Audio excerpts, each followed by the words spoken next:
Encore un os à ronger et à faire ronger au peuple.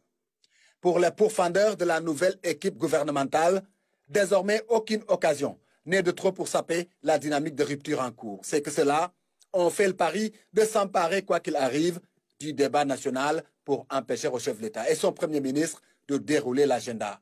Le projet de rupture tant promis au peuple et dont les axes clairement définis sont en train d'être posés.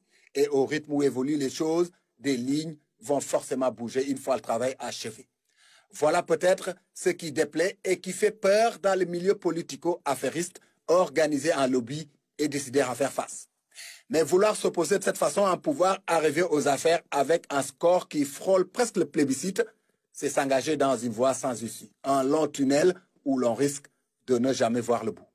Hier, c'était l'affaire Mélenchon et le faux débat sur les LGBT, alors que le président du parti PASTEF tenait devant l'homme politique français l'un des discours les plus marquants de la décennie sur l'état des relations Afrique occidentale en général et singulièrement entre la France et le Sénégal. Un discours qui a fait écho dans le monde car fixant les nouveaux contours qui, aux yeux d'Ousmane Sonko, doivent désormais gouverner un partenariat qui jusque-là était en défaveur de l'Afrique et du Sénégal.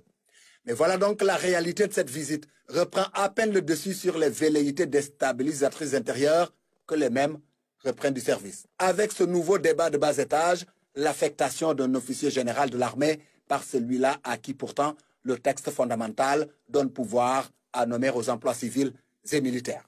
Poser sous ce rapport un quelconque débat sur cette affectation qui somme toute relève de la banalité, c'est vouloir dénier au chef de l'État une prérogative prévue parfaitement par les textes avec ce décret en date du 24 mars 2024 portant statut de l'attaché de défense. Ce qui relève d'une énième tentative de détourner l'opinion publique des pas positifs posés par le gouvernement dans le sens de la modernisation de la justice, de la citoyenneté, de la traque des deniers publics et de la nouvelle approche diplomatique qui l'a conduit à Bamako et Ouagadougou, rompant ainsi les codes en CEDEAO.